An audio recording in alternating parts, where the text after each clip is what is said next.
अवांजी समातुन ताईं radio voice of Sindh London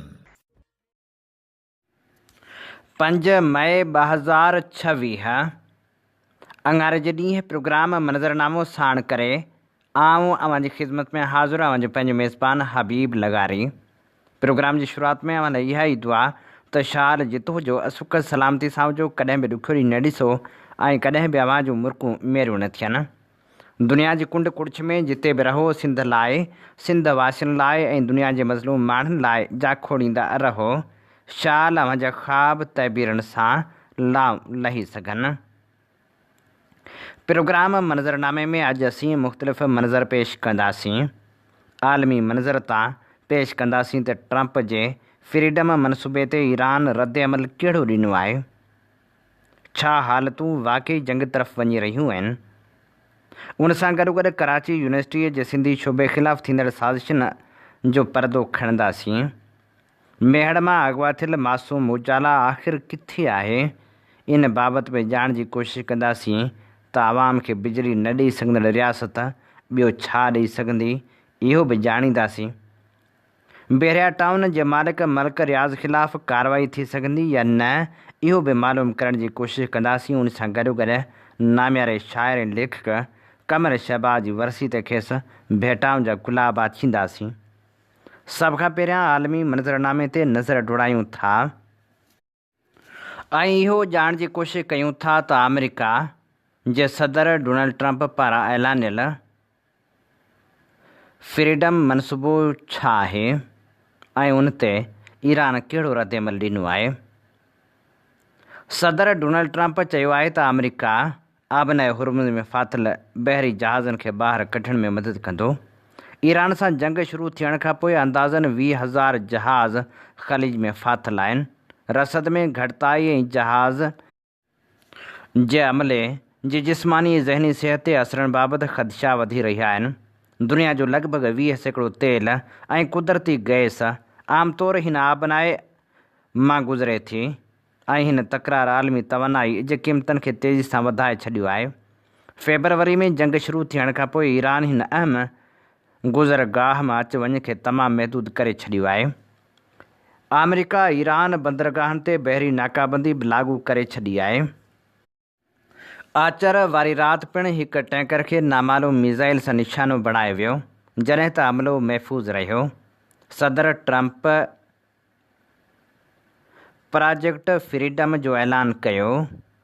सदर ट्रंप मूजिबि अमेरिका खे दुनिया जे मुल्कनि तरफ़ां दरख़्वास्तूं मिलियूं आहिनि त उन जा जहाज़ जेके आबनाए हुरमुज़ में फाथल आहिनि खेनि ॿाहिरि कढण में मदद कई वञे, जेके सिर्फ़ु गैर जानिबदार ऐं बेक़सूर तमाशाई आहिनि। ट्रंप सोशल मीडिया ते लिखियो त ईरान विचोभर ऐं अमेरिका जी भलाई लाइ असां उन्हनि मुल्कनि खे ॿुधायो आहे त असां संदनि जहाज़नि खे उन्हनि महदूद आबी रस्तनि मां महफ़ूज़ तरीक़े सां ॿाहिरि कढंदासीं जीअं उहे आज़ाद ऐं मुयसर नमूने पंहिंजो कारोबार जारी रखी सघनि। पर ट्रंप इहो वाज़िह न कयो त कहिड़नि मुल्कनि जी ॻाल्हि कई पई वञे। हुन उनखे प्रोजेक्ट फ्रीडम करार ॾींदे चयो त जेकॾहिं कंहिं बि क़िस्म जी मुदाख़लत थी त सख़्ती सां मुंहुं ॾिनो वेंदो। पंहिंजी पोस्ट में ट्रंप इहो बि चयो त अमरीकी नुमाइंदा ईरान सां निहायत मुस्बत ॻाल्हियूं करे रहिया आहिनि ऐं उहे ॻाल्हियूं सभिनी लाइ निहायत मुस्बत नतीजे ताईं पहुची सघनि थियूं। ट्रंप वधीक चयो त हीउ क़दम इंसानी हमदर्दी जे बुनियाद ते खयों पियो वञे, छाकाणि त केतिरनि जहाज़नि ते मौजूदु अमलो खाधे ऐं ॿियनि बुनियादी ज़रूरतनि जी सख़्त खोट खे मुंहुं ॾेई रहियो आहे। ट्रंप जो ऐलान ईरान ख़िलाफ़ु संदसि अॻिएं सख़्त बयाननि जी भेट में कुझु नरम लॻे थो ऐं ईअं लॻे थो त ॼण ईरान बि हिन ऑपरेशन जो हिसो आहे।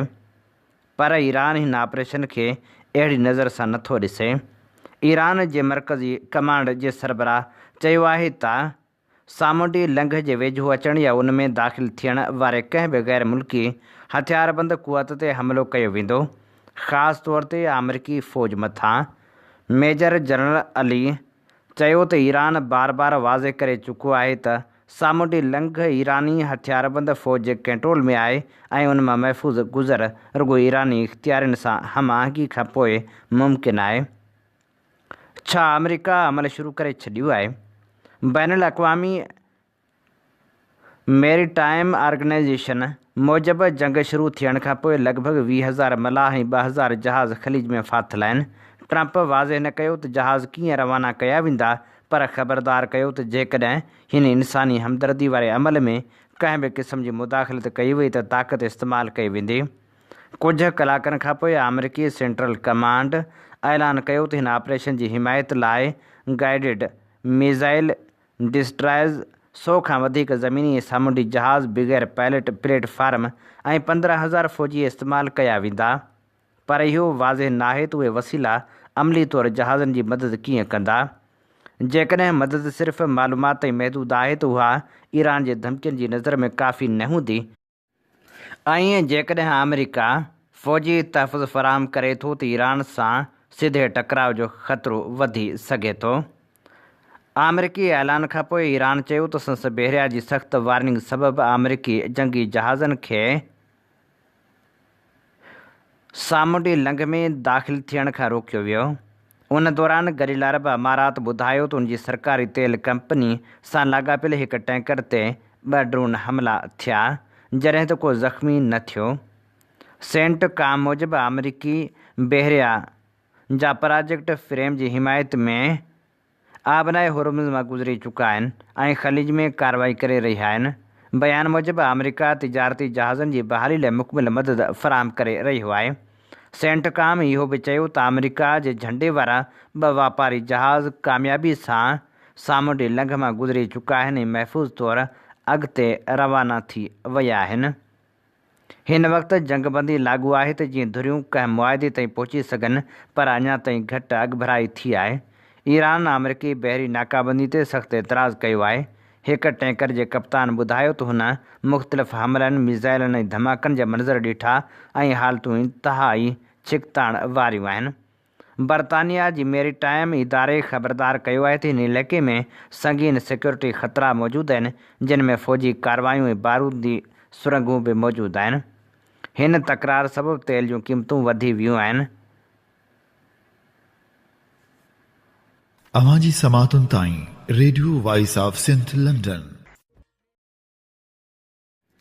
हीअं ॿुधी रहिया आहियो radio voice of Sindh London. अवां जी ख़िदमत में प्रोग्राम पेश कयो पियो वञे मंज़रनामो। मंज़रनामे साण आऊं अवां जो पंहिंजो मेज़बान हबीब लगारी। पाण ॼाणूं था त हर दौर में सिंध ख़िलाफ़ साज़िशूं थींदियूं रहियूं आहिनि, जेके ख़तमु थियण जो नालो ई नथियूं वठनि। कराची में सिंध जे असलोकनि रहवासियुनि ऐं सिंधी ॿोली सां जेको वर्ताव रवा रखियो वियो आहे, उन जी फ़रियाद कंहिंखे ॾिजे। कराची जेको सिंध जी दिलि आहे ऐं सिंध जे गादी वारो शहरु आहे, उन में तालीमी इदारनि जा दरवाज़ा सिंधियुनि लाइ बंदि थींदा रहिया आहिनि। हाणे त कराची यूनिवर्सिटी जो सिंधी शोबो बंदि करण जूं साज़िशूं बि कयूं पियूं वञनि। उन बाबति सरदार अयाज़ मेमण लिखे थो, सिंध जी तहज़ीब जेका मुंहिंजे दड़े जी मिटी में जनम वठी सिंधू जे लहरनि ते पंहिंजे क़दाम जो रक़्स कंदे अॼु बि पंहिंजे वजूद जी जंग विढ़ी रही आहे। कराची यूनिवर्सिटी जेका इल्म जो हिकु आस्थानो आहे, उते सिंधी शोबे खे बंदि करण जी तजवीज़ सिर्फ़ु हिकु इंतिज़ामी फ़ैसिलो न आहे, पर उहा हिन धरती जे रूह ते वार करण जी हिकु कोशिशि आहे। सिंधी ॿोली कंहिं मख़सूस लिखे पढ़े ताईं महदूद न आहे, पर हीअ उहा ॿोली आहे जंहिंमें हिन धरती जी तारीख़, तमदन ऐं तहज़ीब जा राज़ दफ़न थियल आहिनि। साइंटिफिक नुक़्ते नज़र खां कंहिं बि क़ौम जी बका उन जी ॿोली सां जुड़ियल हूंदी आहे। जॾहिं तव्हां कंहिं मादरे इल्मी में उन जी पंहिंजी मिटी जी ॿोलीअ जी खिड़की बंदि करियो था, त तव्हां असल में हिकु पूरी तहज़ीब जे साह वारी निड़ी घुटण जी कोशिशि करियो था। कराची जेको सिंध जो हाव आहे, सिंध जी दिलि आहे, उते सिंधी ॿोली सां माटेली माउ वारो सलूक करणु मंतक़ी तौरु हिकु वॾो तज़ाद आहे। जॾहिं बंगाली ऐं फ़ारसी शोबा बिना कंहिं एतिराज़ जे हली सघनि था, जेके असांजे लाइ मोहतरम आहिनि, त पोइ सिंधी ॿोली ते 50 शागिर्दनि जी शर्त लॻाइणु हिकु अहिड़ो उज़र आहे जंहिंजे पुठियां तासुब जी बोइ अचे थी। असांजी धरती शाह सचल ऐं सामी जी रवादारी वारे फ़लसफ़े ते ॿधलु आहे। सिंधी ॿोली इल्म जी उहा रोमांटिक लहर आहे जेका सदियुनि खां मुहबत, अमन ऐं भाइपे जो पैगाम खणी हली आहे। सिंधी शोबे खे बंदि करण जो मतिलबु आहे त तव्हां उन बाग़ीचे मां उहो गुल पटणु चाहियो था जंहिंजी ख़ुशबू हिन पूरे ख़िते खे मुअतरु करे थी। जीअं सचल सरमस चयो हो त इश्क आहे ला मकान, तीअं इल्म ऐं ॿोली बि कंहिं अंगनि अखरनि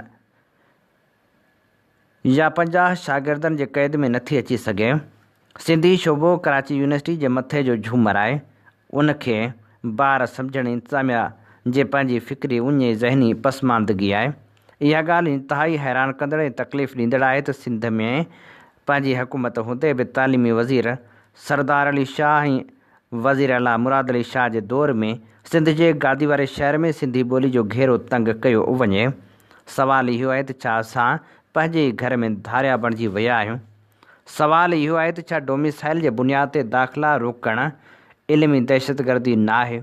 जॾहिं सोशल मीडिया ऐं सिंध जे मुतहरिक सॼणनि जे दबाव सबबि फ़िलहालु उहो फ़ैसिलो मुअतल कयो वियो आहे, पर उहो रुॻो वक़्ती आहे।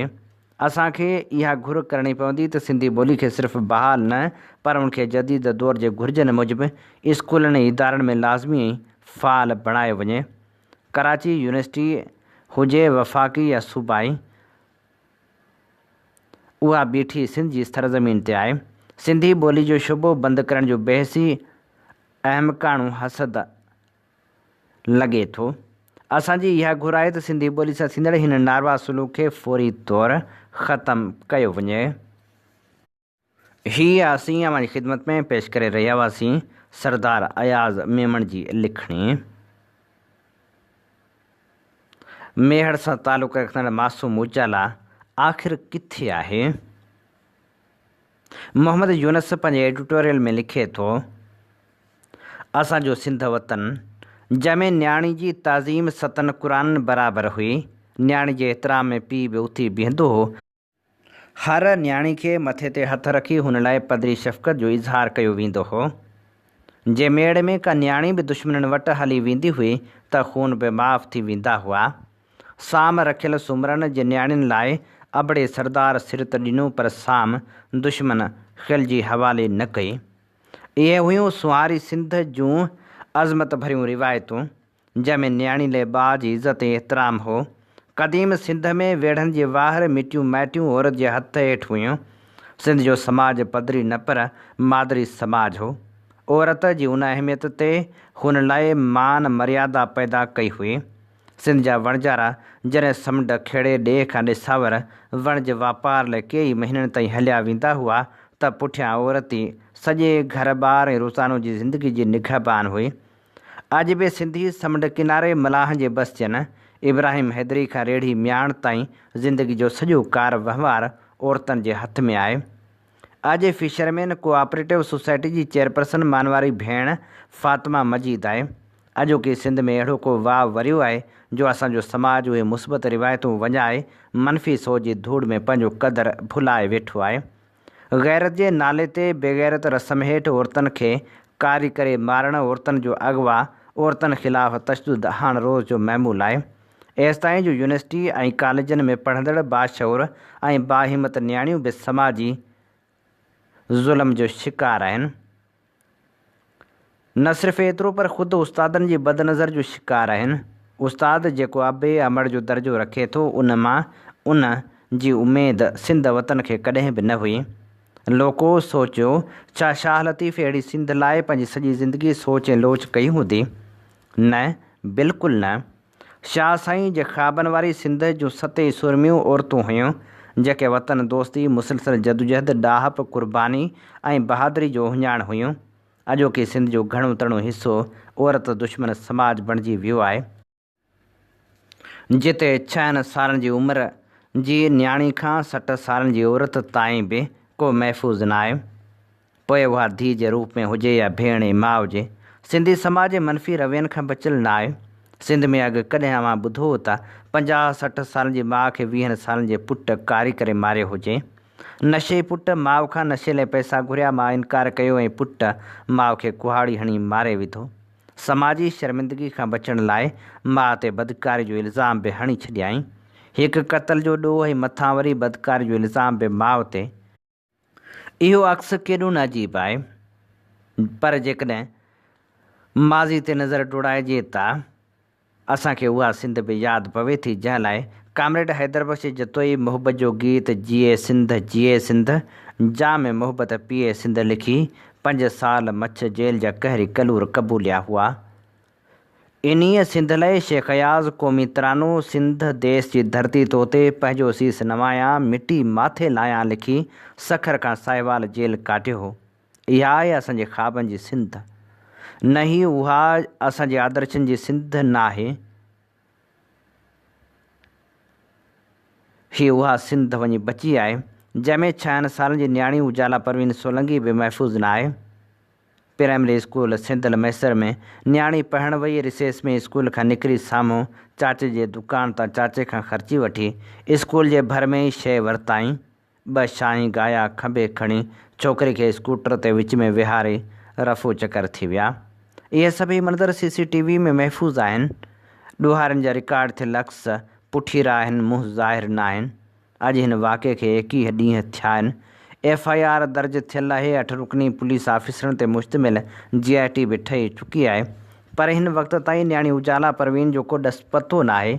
दुनिया में साइंस ऐं टेक्नोलॉजी एतिरी तरक़ी कई आहे जो का बि धरती ते चुरंदड़ पुरंदड़ शइ ऐं को बि अमल हाणे ॻुझो नाहे रहियो। पर असांजी पुलिस आहे जो अॼु ॾींहं ताईं पुराणनि तौर तरीक़नि ते हले थी। रोज़ु पुलिस ॿध छोड़ करे थी ऐं पोइ शकी आज़ादु बि करे छॾे थी। सिंध पुलिस जे मामूल जी कारगुज़ारी मां हमेशह ॾिठो ई वियो आहे त वाक़िया पुलिस लाइ हिकु मुनाफ़े बख़्श कारोबार थी वञनि था। असल कमु छुटो पुलिस पई पंहिंजा खिसा भरींदी। हीउ टियों केस आहे जेको सिंध पुलिस जी कारकर्दगी ते हिकु दाग़ मिसल आहे। हिकु वाक़ियो ठुल जी न्याणी फज़ीला सरकी वारो हो, जंहिं लाइ बाख़बर ज़रिया चवनि था त न्याणी अॼु बि कचे जे ॿेले में परिणियल ज़िंदगी गुज़ारे थी, पर पुलिस न्याणी बरामद नथी करे सघे। फज़ीला बि 8 सालनि जी उमिरि में बिरादरी जी दुश्मनी ऐं वॾेर खे ज़ुल्म सबबि अगवा थी। अगवा जो इल्ज़ाम धाड़ियल ॿुढे सरकी ते हो। प्रिया कुमारी पिणु गुम आहे, जंहिंखे तक़रीबन 7 साल आहे। 4 सालनि जी उमिरि में प्रिया अगवा थी। सॼी सिंध पंहिंजी प्रिया लाइ एहतजाज कयो। सिंध असेंबली जे फ्लोर ते घरू वज़ीर हुन जे ज़िंदा हुजण जी जल्द बरामदगी जो बयानु ॾिनो, पर अॼु सूधो न्याणी अगवाकारनि जे चंबे में आहे। अगवाकार तर्ज इंतिहाई बासर आहिनि। सरकार उन्हनि खे कानून जे कटड़े में बीहारण ऐं न्याणी बरामद करण लाइ तयारु न आहे। जॾहिं सॼी सिंध जे पंचायतनि सां गॾु कराची में 3 तलवार ते एहतजाज थियो त घरू वज़ीर इहो चई एहतजाज ख़तमु करायो त असां 15 ॾींहंनि में न्याणी बरामद कंदासीं। असांखे मोहलत ॾिनी वञे, पर न्याणी अॼु सूधो क़ैद कड़ोलनि में आहे। इहा आहे असांजी पुलिस जी कारकर्दगी। हीउ वरी टियों केस आहे। अॼु 21 ॾींहं थिया आहिनि न्याणी खे अगवा थिए। रोज़ मेहड़ में एहतजाज थिए थो, पर हिन वक़्त ताईं पुलिस का बि ख़ैर जी ख़बर माइटनि खे ॾियण लाइ तयारु न आहे। असां हिन इंतिहाई तकलीफ़ जे वक़्त ते सिंध जे वॾे वज़ीर घरू वज़ीर ऐं IG सिंध खे सलाह ॾींदासूं त जेतिरो जल्द थी सघे उजाला परवीन सोलंकी खे बाहिफ़ाज़त बरामद करियो, छो जो हाणे सिंध जी आवाम जे सब्र जो पैमानो लबरेज़ थी चुको आहे। हूअ पंहिंजी हिन टीं न्याणी खे बेवाहु वञाइण नथा चाहिनि। सिंध जो अमन अमान ऐं न्याणी जी हिफ़ाज़त अव्हां जे मनसब जो फ़र्ज़ु आहे। अव्हां या पंहिंजो फ़र्ज़ु पूरो कयो या इहे कुर्सियूं ख़ाली करियो त ॿियो को बासलाहियत सियासतदान ऐं कामरो पंहिंजो फ़र्ज़ु पूरो करे। अव्हां जी समातुनि ताईं radio voice of Sindh London. हीअं ॿुधी रहिया आहियो radio voice of Sindh London. अव्हां जी ख़िदमत में प्रोग्राम पेश कयो पियो वञे मंज़रनामो। मंज़रनामे में आऊं अव्हां सां मुख़ातिबु आहियां पंहिंजो मेज़बान हबीब लगारी। सिंध जे ज़मीननि ते कब्ज़नि जी कहाणी जॾहिं बि अॻियां ईंदी आहे, जॾहिं बि वालार जा पेरा खणिबा आहिनि, तॾहिं हिकिड़ो नालो मलक रियाज़ जो ज़रूरु ईंदो आहे। मलक रियाज़ जंहिं बहरिया टाउन जो बुनियादु विधो ऐं पोइ सिंध जे ज़मीननि ते वालार जा किसा शुरू थिया। उहा वालार जेका कराची मां शुरू थी खीरथर जे पहाड़नि ताईं पहुती ऐं जामशोरे खे दंग कयाईं। हाणे जॾहिं मलक रियाज़ लाइ हालतूं साज़गार न आहिनि रहियूं ऐं हू जलावतनी भोॻे रहियो आहे, तॾहिं खेसि बचाइण लाइ केतिरा ई मनसूबा ठाहिया ऐं डाहिया वञनि था। नामवर सहाफ़ी इमदाद सुमरो लिखे थो त आसिफ़ ज़रदारी बाबति हिकु भेरो ॿीहर मुख़्तलिफ़ क़िस्म जूं ॻाल्हियूं थी रहियूं आहिनि। चयो वञे थो त ज़रदारी खे बि घेरे में आंदो वेंदो। सदर ज़रदारी हमेशह तकरारनि में घेरियल रहियो आहे। हिन वक़्तु ॿीहर चयो पियो वञे त जॾहिं मलिक रियाज़ जी रेड वारंट ऐं नेब कार्रवाई जी ॻाल्हि हली रही आहे त ज़रदारी बि उन जे असर में अची सघे थो। कुझु वक़्तु अॻु ईरान अमेरिका जंग दौरान गॾियल अरब अमारात जे डिपॉज़िटिव वारे मामले खां पोइ बि आसिफ़ अली ज़रदारी ख़िलाफ़ु अफ़वाह हलिया त हूअ गॾियल अरब अमारात सां लाॻापियल आहे, पर इहा बि रुॻो प्रोपेगेंडा हुई। असल ॻाल्हि इहा आहे त जेकॾहिं मलिक रियाज़ खे पाकिस्तान वापसि आंदो वियो त कुझु ॿियनि वॾनि माण्हुनि जा नाला बि अची सघनि था ऐं सदर ज़रदारी जो नालो बि उन फ़हिरिस्त में अची सघे थो। सदर ज़रदारी जो मलिक रियाज़ सां लाॻापो पुराणो ॿुधायो वञे थो, ख़ासि तौर ते बेरिया टाउन ऐं ॿियनि रियल इस्टेट मामलनि में। कुझु रिपोर्टूं चवनि थियूं त गॾिजाणियूं ऐं मुलाक़ातूं थींदियूं रहियूं आहिनि, पर सदर ज़रदारी जो मौक़िफ़ आहे त सभु मामला क़ानूनी आहिनि। बहरहाल सदर ज़रदारी खे हिन वक़्तु आइनी तहफ़ुज़ हासिलु आहे ऐं सदर हुजण सबबि उन ख़िलाफ़ु सिधी कार्रवाई आसान न आहे जेसिताईं आइन में तब्दीली न कई वञे।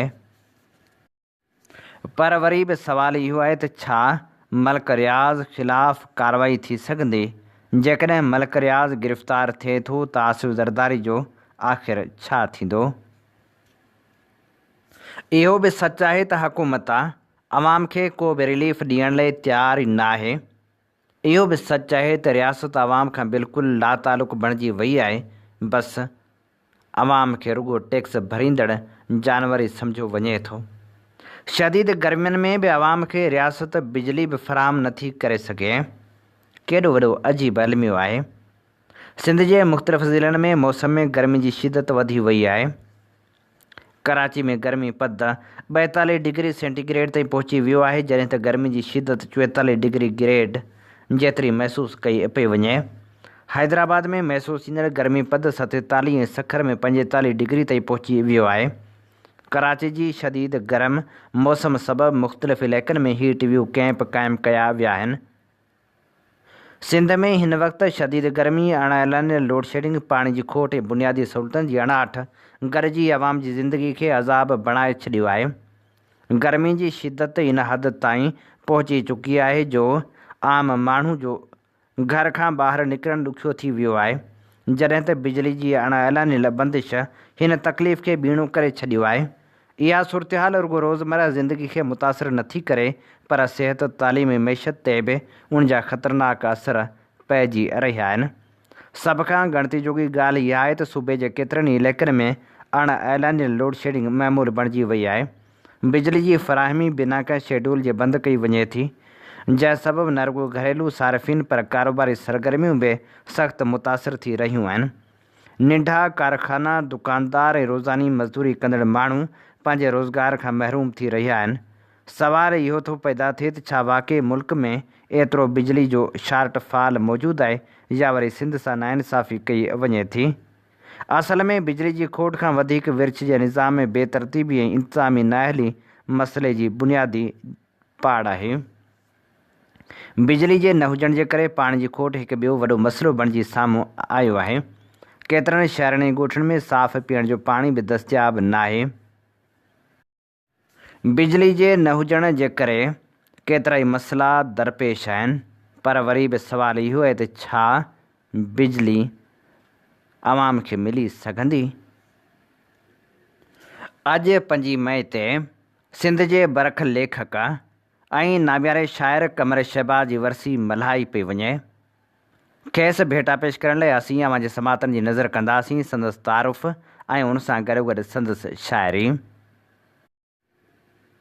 सिंधी ॿोली जे नाम्यारे शाइर, सदाकार, कंपेयर, हिदायतकार ऐं शाइर कमर शहबाज़ 13 अप्रैल 1938 ते मोहम्मद मक़बूल ॿुघियो जे घर में नवाबशाह में जनमु वरितो। बुनियादी ऐं सानवी तालीम बाद कराची यूनिवर्सिटी मां इंग्लिश में MA कयाईं। मुख़्तलिफ़ कॉलेजनि में लेक्चरार ऐं असिस्टेंट प्रोफेसर तौरु पढ़ाईंदो रहियो। SM कॉलेज कराची मां संदसि मुक़ररी कंदकोट डिग्री कॉलेज में प्रिंसिपाल तौरु थी, जंहिं दौरान मुलाज़मत जे हवाले सां संदसि मसरूफ़ियतूं फ़न अदब खे हथी ॾियणु हो। कंदकोट में स्टेज नाटक पेश कयाई, जंहिंमें पाण नाटक लिखियाई ऐं अदाकारी बि कयाई। हू कमीशन जो इम्तिहान पास करे वफ़ाक़ी सरकार जो मुलाज़िम थियो ऐं नौकरियुनि जे हवाले सां वॾनि उहिदनि ते रहियो।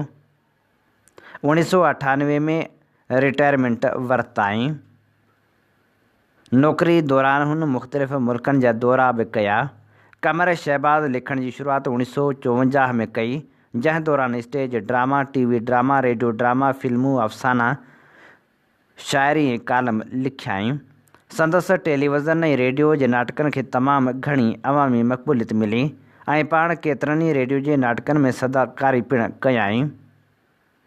कमर शहबाज़ जे छपियल किताबनि में शाइरी जो किताब चंड रही थो दूर ऐं उन सां गॾोगॾु कालम कहाणियुनि जो मजमूओ अठों घर, ज़मीर जो मौत, कमर शहबाज़ जूं चूंड कहाणियूं ऐं वाचूड़नि में लाट शामिल आहिनि।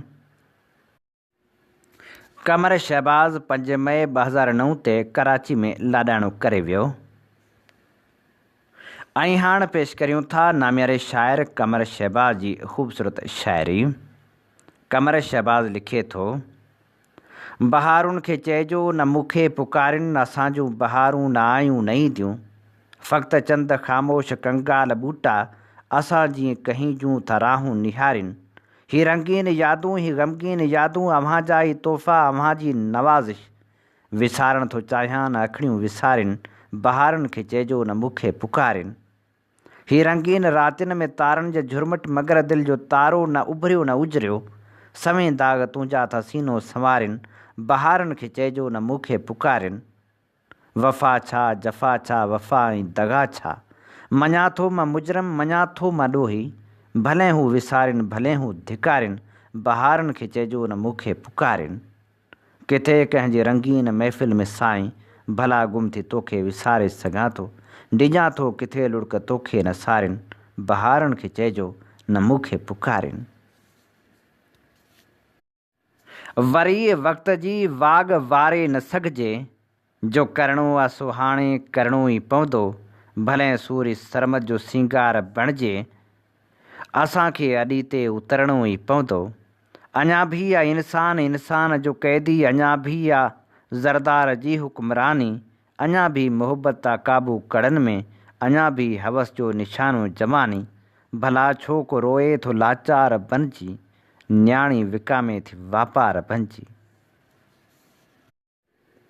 ए रात न रो, ॾात न रो, लात न रो, कुझु देरि सही शिद्दत जज़्बात न रो, हीउ ज़ख़्म बि गहरो आहे, हर अश्क ते पहिरो आहे, जो तुंहिंजे हथां मिलियो सो घाव सुनहरो आहे, हीउ गीत बि घायल आहे, संगीत उञायल आहे, हिकु दिलि जी उदासी आहे, जा तोते ई मायल आहे, अॼु मोर अकेलो आहे, अॼु दर्द सवेलो आहे, हिन दिलि में सवें यादूं, को दर्द जो मेलो आहे, तूं यादि हुजी हा मां दिलि में समायां हा, तूं दर्द हुजी हा मां सीने सां लॻायां हा, तूं गीत हुजी हा मां तोखे त ॻायां हा, संगीत हुजी हा मां कंध कपायां हा, पाछोलो हुजी हा तूं, पड़लाव हुजां हा मां, जे घोर हुजी हा तूं, बसि घाव हुजां हा मां, जे प्यार हुजी हा तूं, प्रभाव हुजां हा मां, जे पूर हुजी हा तूं, पछताव हुजां हा मां ॾात हुजां हा ऐं लात हुजी हा तूं, मां चिशम हुजां हा ऐं बरसाति हुजी हा तूं, मां घोर हुजां हा ऐं घात हुजी हा तूं, मां रूह हुजां हा ऐं राति हुजी हा तूं, तक़दीर जे आॾो पर तदबीर न हलंदी आहे, जे ख़्वाब अधूरो आहे तबीर न मिलंदी आहे, अॼु मौत ॾिनी माता बरसाति न रो, ए रात न रो, ॾात न रो, लात न रो। राजा मुंहिंजा पुट ॿुधी छॾ, राजा मुंहिंजा पुट ॿुधी छॾ, ही जे क़ैदो बंदि ॾिसी थो, ही फेरा ही फंद ॾिसी थो, जाड़ ॾिसी थो, जेल ॾिसी थो, कूड़ा पोता मेल ॾिसी थो, से तूं सम्झी सघंदे बाबा, तूं त अञा बि सम्झी आहीं, तूं छा ॼाणी वर्दी छा आहे, नफ़रत ऐं बेदर्दी छा आहे, कूड़ कुपत ऐं दोखो छो आहे, सच जो रस्तो ओखो छो आहे, तूं त अञा बि सम्झी आहीं, तूं त अञा मासूम आहे बाबा, तूं छा सम्झी सघंदे राजा, लेकिन मुंहिंजा पुट ॿुधी छॾ, लेकिन मुंहिंजा पुट ॿुधी छॾ, तुंहिंजो पीउ ॾुहारी नाहे, खूनी कातिल मारी नाहे, फोरू लोभी ठोगी नाहे, कूड़ कुपत जो रोगी नाहे। हू त फ़क़्ति हिकु शाइर आहे, लफ़्ज़नि जो हू साहिर आहे। सुहिणा मोहिणा गीत चवे थो, सची आख़िर जीत चवे थो। ॾाढे आॾो गोॾा खोड़े सजदे खां इनकार करे थो। ज़ुल्म जी पटकी लाहे डाहे उनखे तारूं तार करे थो। हू त फ़क़्ति हिकु शाइर आहे, सोचनि जो सौदागर आहे। धरती सां हू प्यार करे थो, सपननि सां हू झोल भरे थो। सोचनि जो संसार घड़े थो, आशाउनि जो हार जड़े थो। पागल आहे दीवानो ऐं सौदाई आहे, हुन जे मन में ताड़े जी तन्हाई आहे। हुन जहिड़ो को निर्मल माण्हू जेको तुंहिंजो पीउ बि आहे, जान बि आहे, जी बि आहे। तंहिं कहिड़ो अन्याउ कयो आहे, कंहिं ते कहिड़ो घाव कयो आहे, खून कयो आहे, ॾोह कयो आहे, कंहिं सां कहिड़ो ॾोह कयो आहे। राजा मुंहिंजा पुट ॿुधी छॾ, राजा मुंहिंजा पुट ॿुधी छॾ, तूं बि त आख़िर वॾड़ो थींदे तुंहिंजो ॾोह बि साॻियो हूंदो जेको तुंहिंजे पीउ कयो आहे, जंहिंजी ख़ातिर जेल वियो आहे। तूं बि त साॻी मिटी आहीं जंहिंमां तुंहिंजो पीउ उथियो आहे। दोष ॿिन्ही जो साॻियो आहे, भाग ॿिन्ही जो वाॻियो आहे। तूं बि त आख़िर वॾड़ो थींदे। अन्याउनि जे अंधियारनि मां तोखे नेठि गुज़रणो आहे, जीअणो आहे, मरणो आहे, छो जो तुंहिंजो ॾोह बि साॻियो, मोहबत मस्ती मोह बि साॻियो। जेको तुंहिंजे पीउ कयो आहे, तूं बि त साॻी मिटी आहीं, तूं बि त साॻियो माण्हू आहीं। ॾोह ॿिन्ही जो साॻियो आहे, भाग ॿिन्ही जो वाॻियो आहे। पंहिंजो रिश्तो मिटणो नाहे, धरती सां संग टुटणो नाहे। राजा मुंहिंजा पुट ॿुधी छॾ, राजा मुंहिंजा पुट ॿुधी छॾ। कमर शहबाज जी ख़ूबसूरत शाइरी सां अॼोके प्रोग्राम जा समूरा रंग हवान में विखरी चुका। पंहिंजे मेज़बान हबीब लगारे खे इन साॻी दुआ सां ॾींदा इजाज़त। वसे भिट तुंहिंजी भलारा सदा, सदा देस परदेस सारा वसन। कॾहिं सींद सिंजी न मेरी थिए, कॾहिं मोड़ कंहिंजा न मुरझाए चन। अवां जी समातुनि ताईं radio voice of Sindh London